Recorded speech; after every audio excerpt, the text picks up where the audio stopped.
Okay, thank you, parents or whomever else might be hopping on to watch this video. As we indicated in the email that you probably got this link from, we spent a lot of time at the beginning of the year doing a lot of what you could call parent education stuff that was more on the logistics of BAC or on USA Swimming, how meets work, how to sign up, how our website works, all that fun logistic and administrative stuff. Now that we're a little further into the season, we want to talk more about actual swim stuff, philosophical swim stuff, team philosophy, and just things to think about if you want to be the best possible swim parent you can be. Um, we do have a couple, we have obviously this one, and then we have a couple more planned. But if you guys have any suggestions on what we could include and topics and things you'd like to see us discuss or talk about, we would love to get feedback from you. So don't hesitate to shoot me an email. Without further ado, oh, let me see. Here we go. Let me see if I can go back to the beginning. Whoop. Um, Pardon me. All right. So, parent education, what does improvement really look like? That's kind of what we'll be talking about here today. Point number one, improvement is not just about times. Improvement can be about skills and skill execution, better habits, race strategy and execution, preparing for a race, performing under different circumstances, and then lots of other things. There's a million things that you could factor in that could be improvement that don't necessarily fit nicely into one of these little items. Skills and skill execution. So skills, that could be anything. We think about maybe like a race skill would be like a start or finish, maybe a turn. But also it includes advanced skills like maybe underwaters, harder turns, and then more importantly, really good technique. Um, we work on this stuff a lot. This is probably the most important thing, developing and showing good skills for younger and inexperienced swimmers, and really truly swimmers of every level. I guess it's just our hope that swimmers that are experienced with us have kind of picked up a lot of this stuff as we go.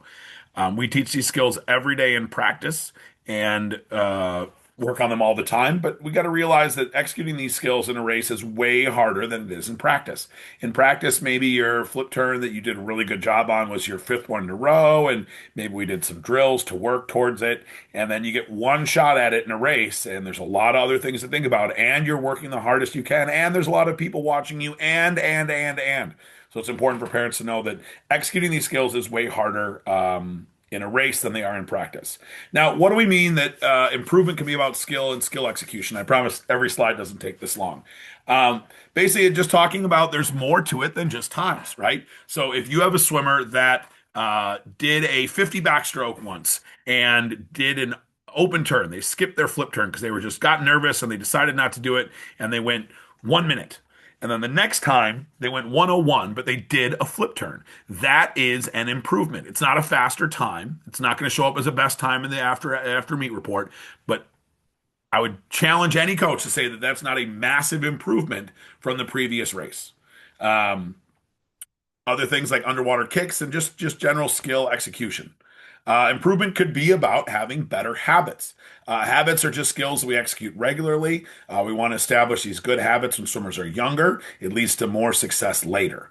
Um, we like to see improved habits because that generally tells us that there might be improved focus from swimmers, right? That's a hard thing to measure, how well you're focusing, how much you're paying attention, but it can manifest itself in a better execution of these habits. Improved habits can also show in an increased buy-in. I want to make sure that the opposite isn't necessarily true. Like just because a swimmer is struggling to learn a particular skill or develop a particular habit or just can't quite get something quite right, that doesn't necessarily mean that they don't care or they're not invested or they're not trying hard. But that does happen sometimes. And anytime you have a swimmer that's moderately invested or moderately trying something, and then all of a sudden you can just see that switch click and they get much more invested in it and they start to do a much better job, that's a ton of improvement right there, even if it isn't necessarily a best time.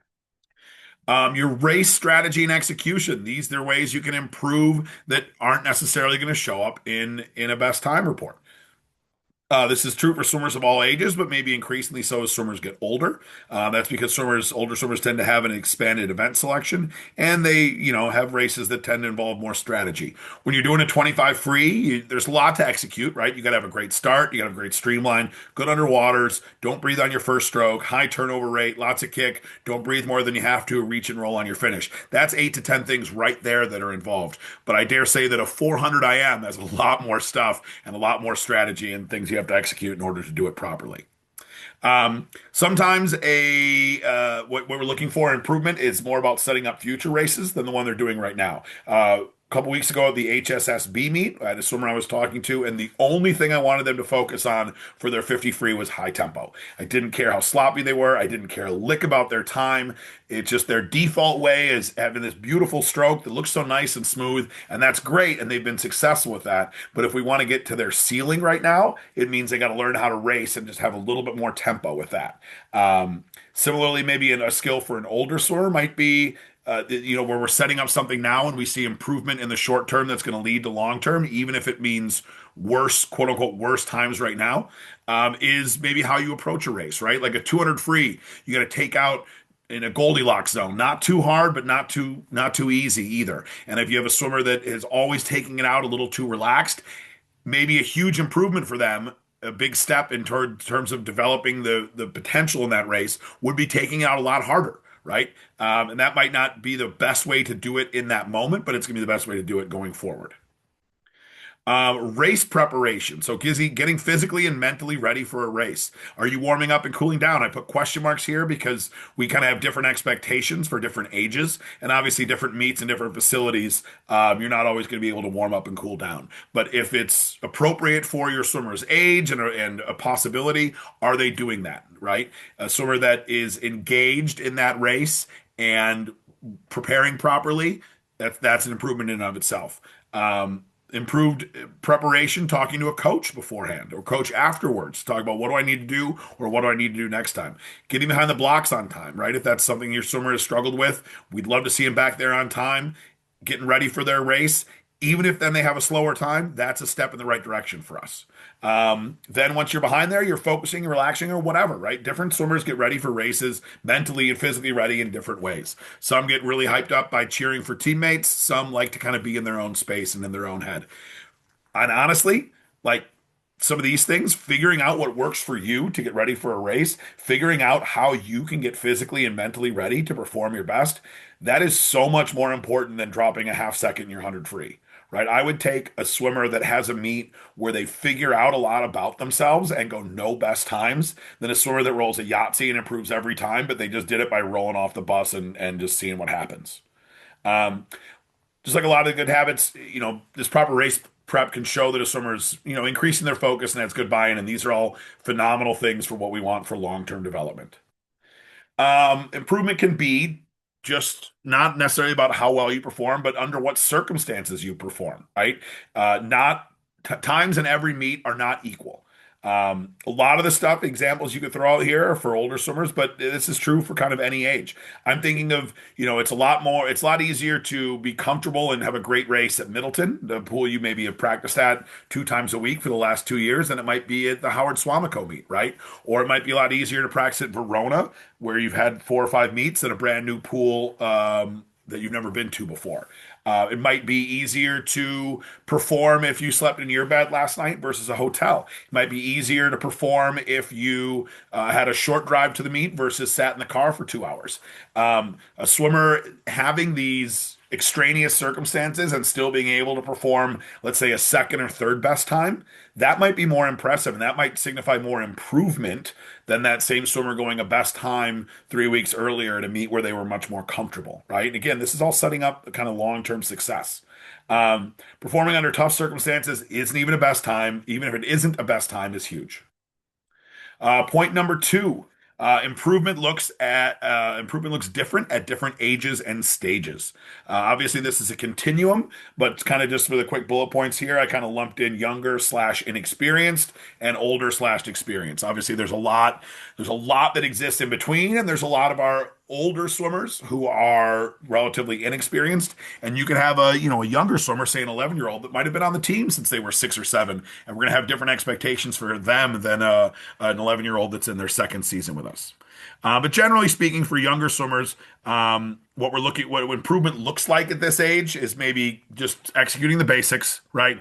Learning to race, not just swim. This isn't a problem for every child, but it can be a problem for a lot of them that they just have trouble finding that sprint gear. Um, Showing the skills and developing good habits, and just simply sometimes the improvement, what it looks like at this age is just doing an event, right? Getting back to the swimmer that, right, the 50 backstroke example. We had a swimmer at the Howard Swamico meet that it was their first ever 50 backstroke. They just turned 9, like a month before. They've never done any 50. We convinced them to do the 50 backstroke. We worked on their flip turn. They did their flip turn. That's the improvement. That's the agreeing to sign up for the event, the putting in the work the weeks leading up to the event, and then the execution of that skill at the event. Jesus, I mean, like, it doesn't matter what their time was. That's a massively successful thing for that swimmer, right? Um, so simply doing an event and having that comfort level at a meet or with a certain race. Screwing up can be a sign of improvement, right? That same exact 50 backstroker, they happened to do a fine turn that they did not get disqualified for, but if they'd have gotten disqualified, that would have nothing to do with how successful that was or how much improvement they showed in that race. If they would have done all that stuff and then biffed their turn a little bit and screwed up and gotten disqualified, who cares? That's still a lot of improvement, right? Older swimmers, a lot of the same stuff, but with higher expectations, maybe some tougher skills. There's a lot more to executing that proper race strategy, right? Even if it isn't your best time, the first time you do that 200 IM, the way the coach wants it done for where you're at right now, that's awesome. That shows a lot of improvement. Um, Younger kids who want those skills turning into habits, older kids who want those habits leading to as close as you can have to a perfect race. And then still, even at this age, just simply doing an event. Maybe it's an event you had a tough experience with once. You had an asthma attack or a panic attack, or just it just didn't go well, or it was just too hard for you. Or it's an event that you just, it's not like you can't do it, you just don't like it, right? Being able to do these races at even as an older swimmer, it show a lot of improvement in your long-term swimming. And again, at this age, again, screwing up can be a sign of improvement. Going back to the example of a 200 freestyler, right, where you're trying to find that Goldilocks zone of how hard do you go out or not. If you have a swimmer that meet after meet, race after race, just doesn't go out as hard as you can, and finally the coach convinces him, and the swimmer executes properly, and they go out too hard, right? They're pouring just too hot, and they blow up, and they go a worse time than their best time. Like, I don't want to say who cares, because obviously times are important, but that shows improvement. That's going to be much better long term than a swimmer doing the race the same old way they've always done it and shaving a couple tenths, right? So screwing up does not necessarily mean it wasn't a good race, and there wasn't improvement. And the reverse that is true. Just because they got a best time doesn't mean they didn't necessarily do a bunch of things wrong and they left a bunch of room for improvement on the table. There's lots of other factors for different ages and stages. Obviously, physical development. We'll talk about that a little bit more later. Other sports and activities can impact kind of your expectations for what improvement looks like, right? Uh, if you have a swimmer that has another activity and one week the activity was very low key and they did a meet and they went, 40 in their event, and then the next week, the next meet, they had a ton of activity and they missed a couple races and they're real tired because they had a big soccer tournament all week or whatever it is, and they go a 41, that doesn't necessarily mean they did worse. You could see a lot of improvement. They learned to, similar to just different meet circumstances, they learned to perform, they learned to race hard under less than ideal circumstances. Sometimes there's school and social stuff, or there's, who knows, right? There's a million things that go on in these kids' lives. Maybe they're getting sick, maybe they're having a growth spurt, maybe they're going through, there's a million things that can go on that could affect their performance. And some of them could be good and some of them could be bad. But improvement can be separated from some of these other factors. Point number 3, improvement is not just about times. See what I did there? Very, very sneaky of me. I already said this. It was point number 1, and I'm coming back to it. It's almost like I put it first and I circled back, because if there's one takeaway from this talk you should have, it's this one. Improvement is not just about times. Now, that being said, times are important in swimming. So improvement can be measured with times. Well, what does that look like, right? It's much more complicated than did they go a best time? Dropping time, what dropping time looks like? Dropping time looks wildly different at different ages. Dropping time looks different if you're zooming in or if you're zoomed out. Dropping time looks different based on past performances and at different times of the year. Dropping time looks different from one swimmer to another, and dropping time just looks just by nature inconsistent. So dropping time looks different at different ages, and this is just common sense, right? But it still needs to be pointed out.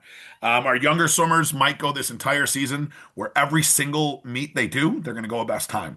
Very unlikely they're going to go a best time every single race. Just low odds of that. But every meet, yeah, it's impossible. If you do 3 or 4 races every meet, there's like a decent chance that your 10 and under is going to go a best time in at least one of them every meet, especially if you're mixing it up.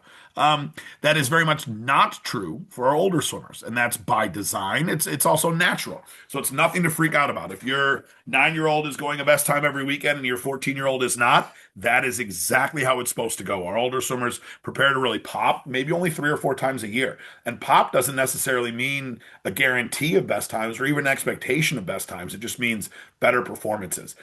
One of the things as you get older is you need to learn to race and prepare well tired. So if you go, within a half second of your best time after a week of grueling practices, that shows a ton of improvement. If you go faster than you did at that meet a year ago, but not as fast as you went at the end of the previous season, that shows improvement. Are you zoomed in or zoomed out? I get it, right? We think it's important to take a zoomed out look, especially as swimmers get older. I get it that like if you go 3 meets, let's say 3 times in a row, it's been three meets since you've gone a best time in your 100 breaststroke, and that could be like over a period of several months, right? Depending on how often you do an event, that can feel huge in that moment. It's been months. I haven't gone a best time since the beginning of the year in this event. That rut or that plateau, whatever you want to describe it as, feels huge at the time.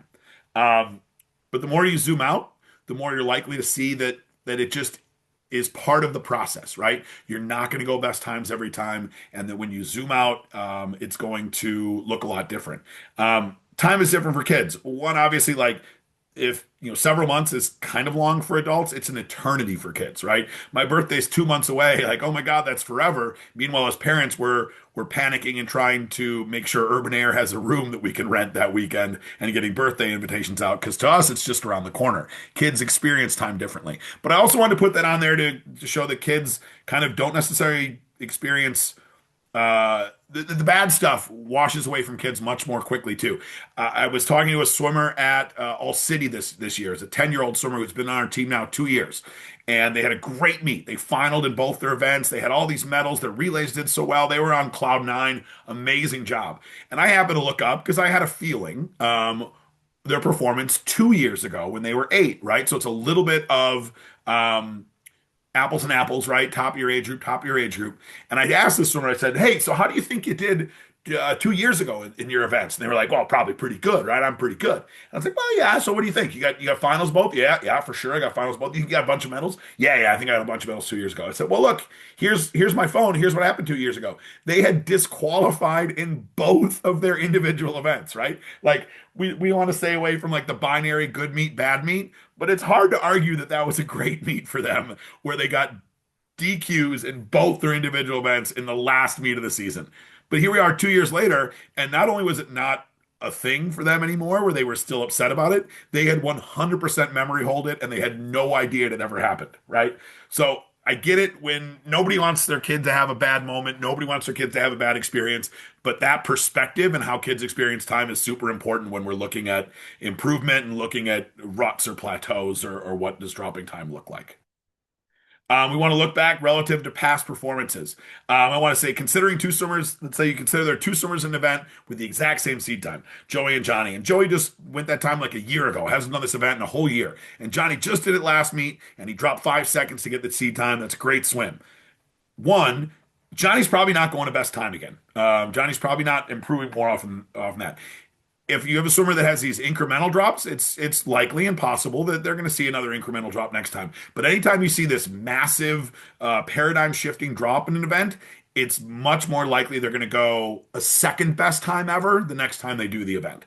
But let's say just for the argument that Johnny drops a second, and Joey drops 2 seconds. Well, Joey probably did better then, right? Joey dropped more time than Johnny. Joey, that's great, you did better. Well, but no, Johnny kind of that might show more improvement dropping that 1 second after you just dropped five than Joey dropping 2 seconds in a year. Now, that all being said, brings us to a very important point. Do not compare your swimmer to another swimmer. I know I just did in the previous example. This was bad of me, but I wanted to get the point across. But this is the main point. Don't compare your swimmer to another swimmer. Don't compare him to a teammate, a friend, an opponent, somebody on the other team, somebody from across the state.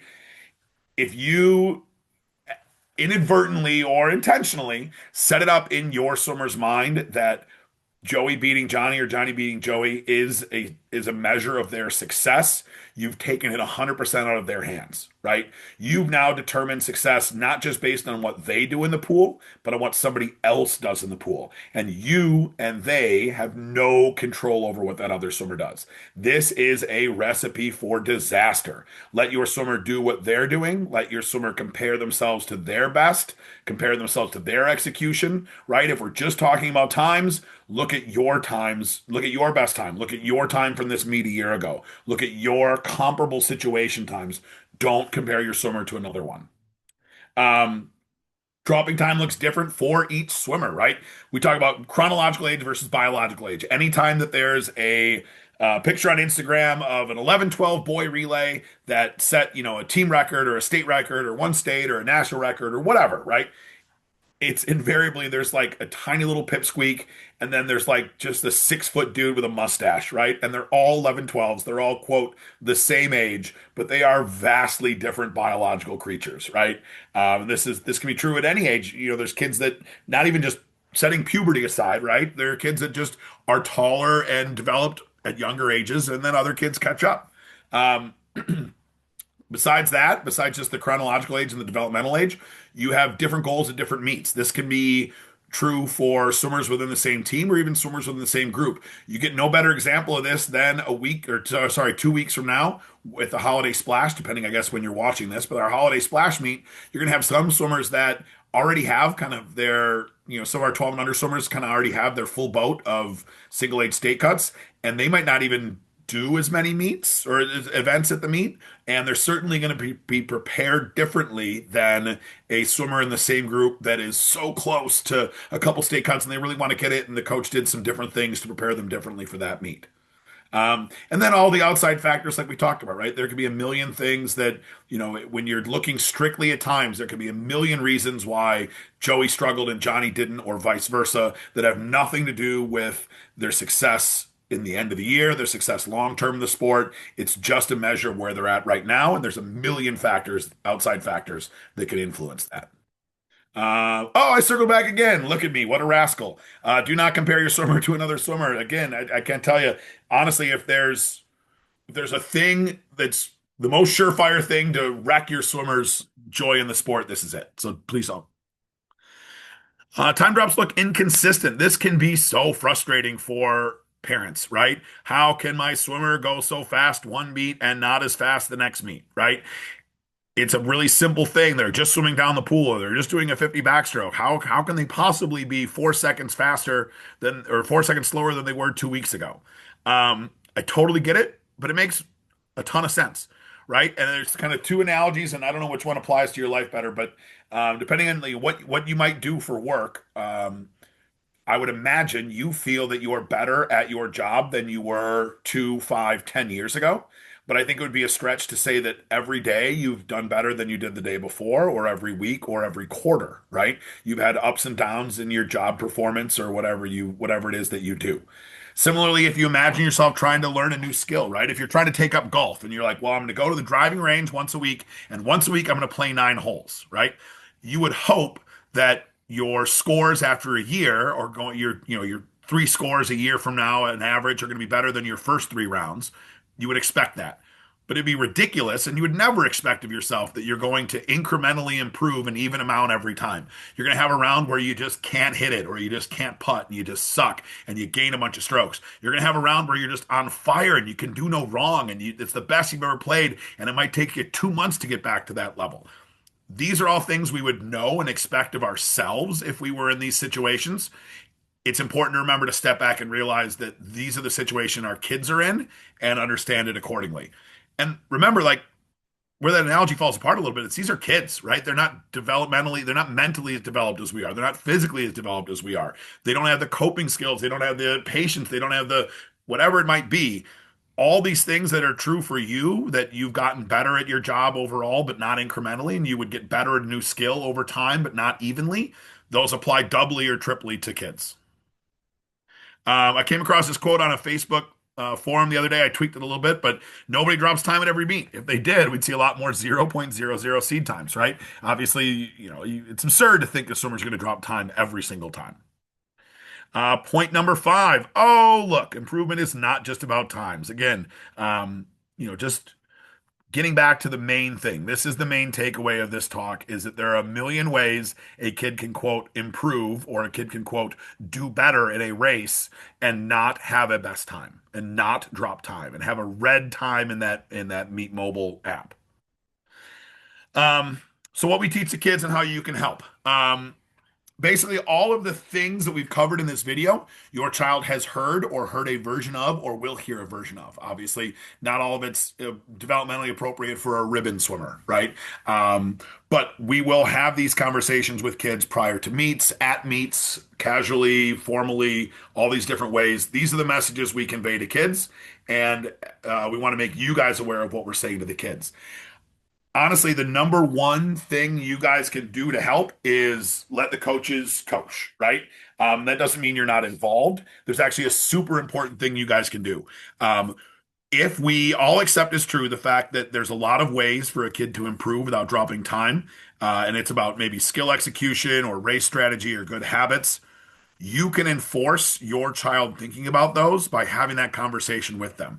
It's one thing for a coach to tell them and them to try to do it. It's a whole other thing in terms of internalizing the lesson if they're then able to tell the parents what it is that the coach wants them to work on or do differently, right? So a great prompt for you guys is what did the coach tell you to work on for this race? Or how do you do on the thing the coach told you to work on or whatever it might be, right? Ask them what they think about how they did. Beyond that, the most important things are logistics, right? If we think it's important for a kid to get behind the blocks on time, you guys can help with that much more easily than we can. If it's important for a kid to be physically prepared for a race, right? Like had enough to eat that morning, or they have enough healthy snacks, or they have enough water bottles, or whatever it might be for them in certain situations.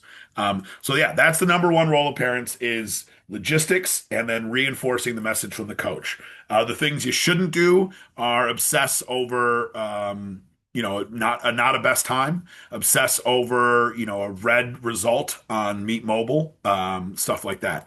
Now, that all being said, if there are situations where your child is frustrated and they're not seeing the improvement that they feel like they should, by all means email. We're not saying that like you need to just accept every non-best time and it's just part of the process. It is to some extent, but if you have any questions or if you want any feedback from the coaches on what your swimmer could be doing differently, certainly reach out and help. Um, and again, finally, just to wrap it up, thank you guys very much for watching. Hopefully, this was helpful. We kept it under half an hour. But if you have any questions about any of this stuff, or if you have any topics you would like to see covered, please don't hesitate to reach out. We'd love to do more of these. And thank you for your feedback. All right, adios.